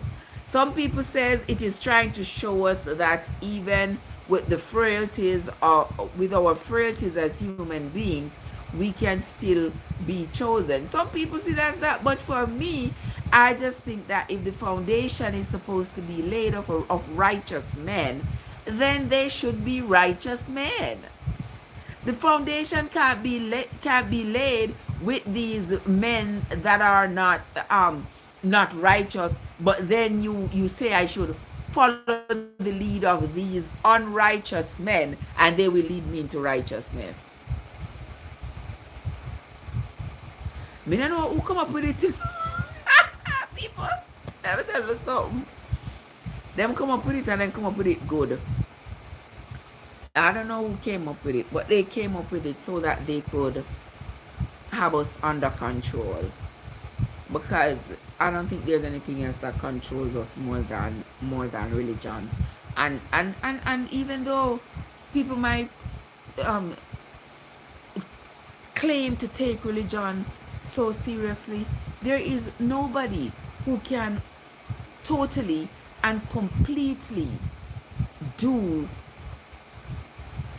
everything that is required. Like, you know, if they put out a list of all the things that you should do in your religion, there's nobody that's going to be perfect.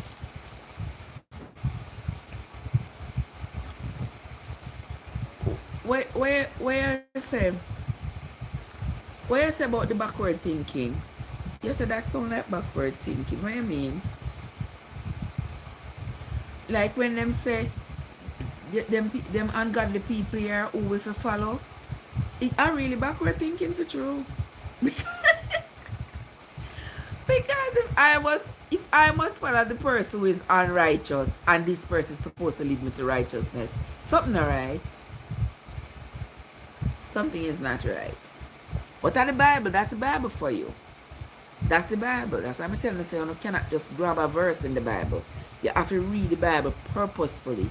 You have to read the Bible with intention, to know what to talk about, to know who is talking, to know the circumstances under which they are making whatever utterances they are making. You have to read it and follow the text when you're reading it. Yeah. So that they can understand. Because even right now, in a today day of 2024, I still have people coming up on my life talking bullshit, pardon my language, talking nonsense and saying, oh, women not supposed to be preaching, and women not supposed to be interpreting the Bible, and women not supposed to be doing this, and women not supposed. And you say, and you know, as much as I would love to have a conversation with those people, you see where their mindset is, and you realize that they are unlearned. They are just parroting something that they probably heard somebody else say, but they have done no research. They have not read the Bible for themselves. So sometimes you have to just forgive them and keep moving, because there's nothing else you can do. You just hope that one day they will see the light. Who come up with that? Well, the thing is, you see, Expedite, in the First Corinthians, well, before that, in Moses' time, the women were not allowed to, do things like in the church and stuff. The women were not allowed, because that's how their patriarchal society was set up. The women were not allowed to do it.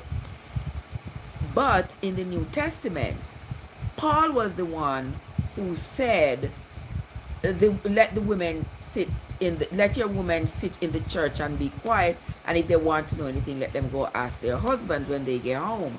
Paul was the one who said that in Corinthians. This sound like Mr. Orange and it's one of exactly.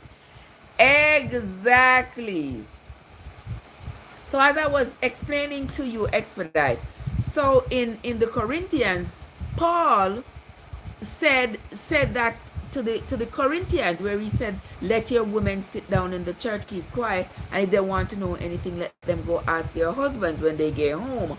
But the thing is, you have to read the entire chapter, the chapter before and the chapter afterwards, to realize what Paul was talking about.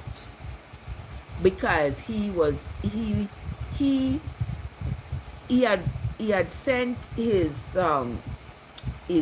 junior evangelist to the church in the Corinth, because he had heard that at that church they were doing all kinds of ungodly things. They were, lots of sexual deviance and all kinds of stuff was going on there. So Paul wanted that church to be cleaned up. So that was why he told the evangelist, listen, when you go, yes, it was at the Corinth, and he told them, where he said these women, they were tripping. Yes, the women were tripping, the men were tripping. There was a lot of disorder going on in the church at the Corinth. And he said to the evangelist, when he, that when they got there and was trying to clean up the mess that was in that church, he said, make the women sit down. Let the women sit down and keep their mouth shut in the church. Gather the men together and have a conversation with the men and see how you can get everything in order. If the women want to know what y'all, because let them go home. When they go home, they ask their husband. But you're not going to be able to entertain the men asking questions, the men trying to lay this foundation, while the women are asking questions, trying to maybe to interrupt. So that was why he said that. He did not say that to mean that generally women should not get up in the church. Women have no place in the church. A woman should not ask any questions in the church, or have any position in the church. That's not what he meant. But you can't tell that to the sheep them. Because you can't tell that to the sheep them, because them don't want to hear it.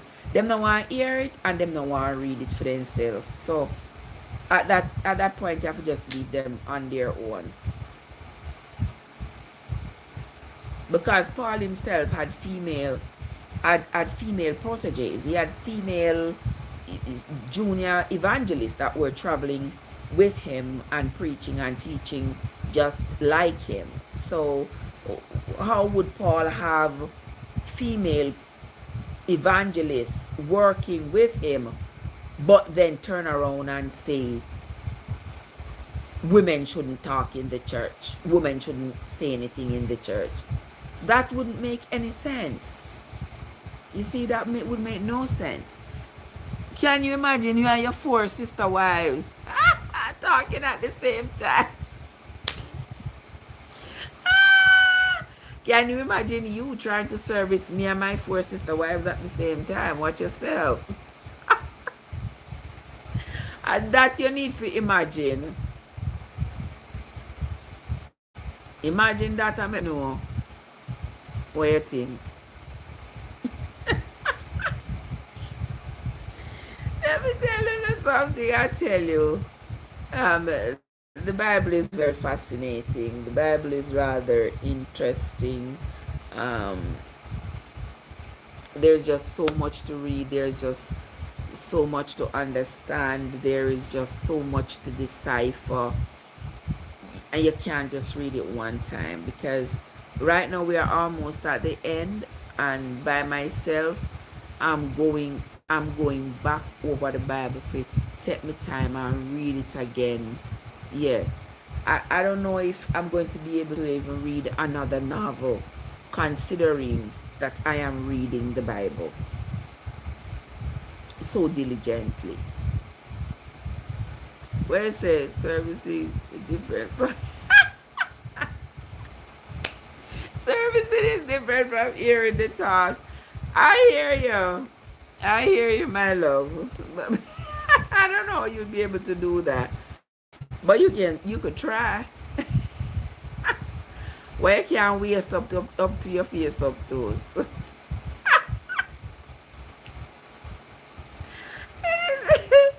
Anything you can't waist up to your face up to. Right? Expedite.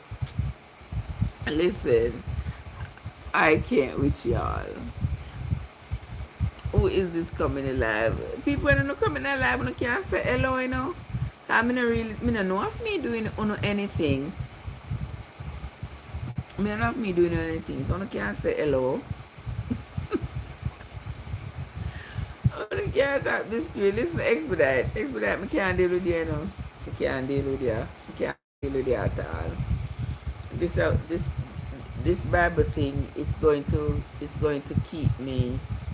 It's going to keep me occupied, maybe for the rest of my life, because I can't seem to put it down. I can't seem to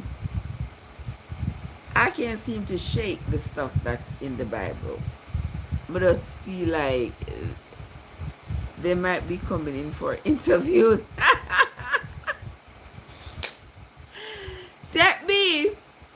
Take me, what's up? You know, sister, me I get one proposal here, so I have to agree though to be a sister wife. Me not agree with that. Me can't take stress. So me not doing the sister wife thing. Sister wife, them depend on one. Anybody who want to sign up for that kind of thing can, but that is not for me. Maybe me not live with one. If me have one husband and one wife, like me and one sister wife, me don't know if maybe me could tolerate that. But all of 4 sister wife, no sir, not at all. Not at all. 4 too much. 4 I want a whole crowd that. Take me. How me feeling? Me I go on my bed. And that's how me feeling. Me I go sleep. Right now. I think the Bible is fascinating, but humans are making it complicated. Of course, yes. Humans are making it complicated because they want the Bible to be what it is not. They want the Bible to be what it is not. Somebody write about their either actual or perceived experiences of thousands of years ago. Thousands of years ago.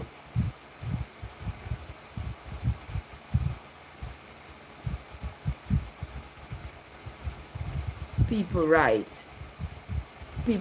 of their experience, and all of a sudden you say you are trying to follow what these people did thousands of years ago. Well, to each his own. Who am I? What you say? You gonna try to accommodate number one. Listen.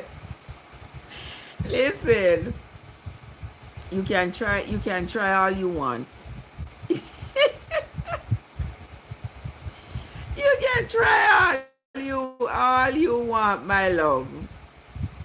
See if I can accommodate number one and number two. That is enough. I don't know if you can manage number one. I don't know how you go and manage. How you go and manage 5. Come on, man. You bite off more than you can chew, literally. Ah, boy. But people, trust me, let me talk to my mouth dry. But I want to say, me I go on my bed right now. Excuse me, it's after 10. Yes, a 5 little bit. No, man, 5 too enough. You have to start little, man. You have to start too enough to one time. Yeah, crib choke puppy. Yeah. But guys, we are go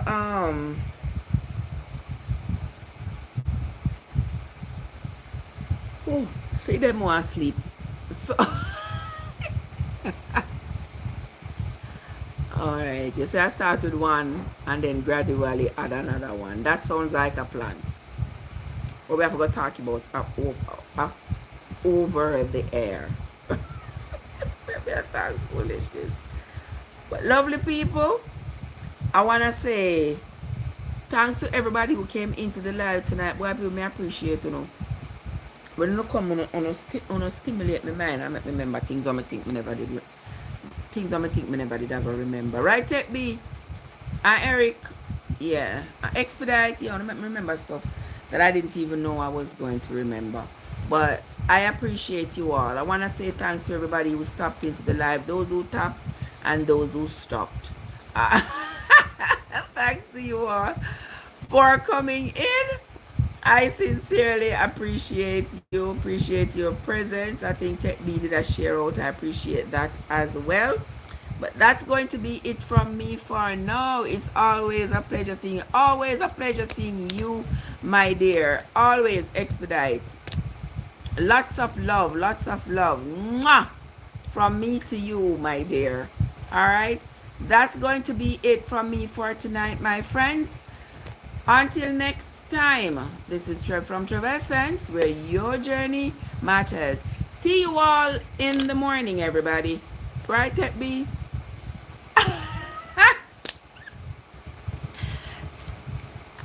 Thank you, Savage. Thank you. Have yourself.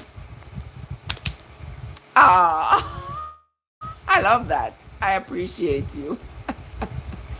It is now 10:23 for me. What time is it where you're at?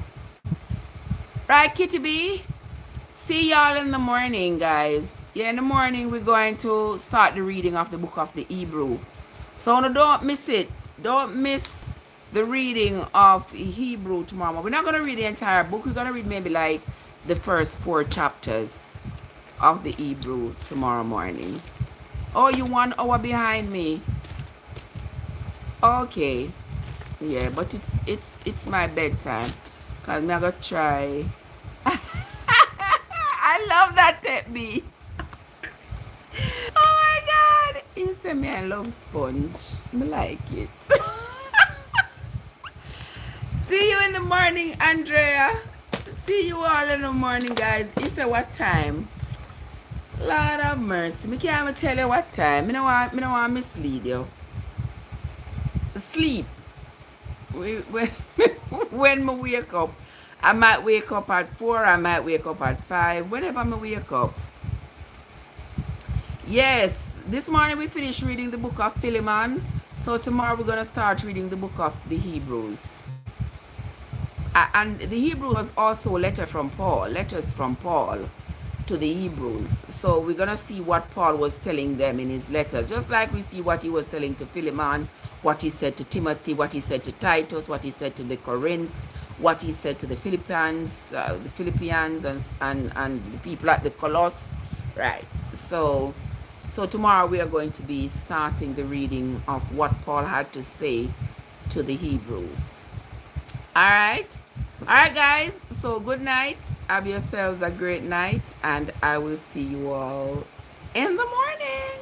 Mwah! Love you guys.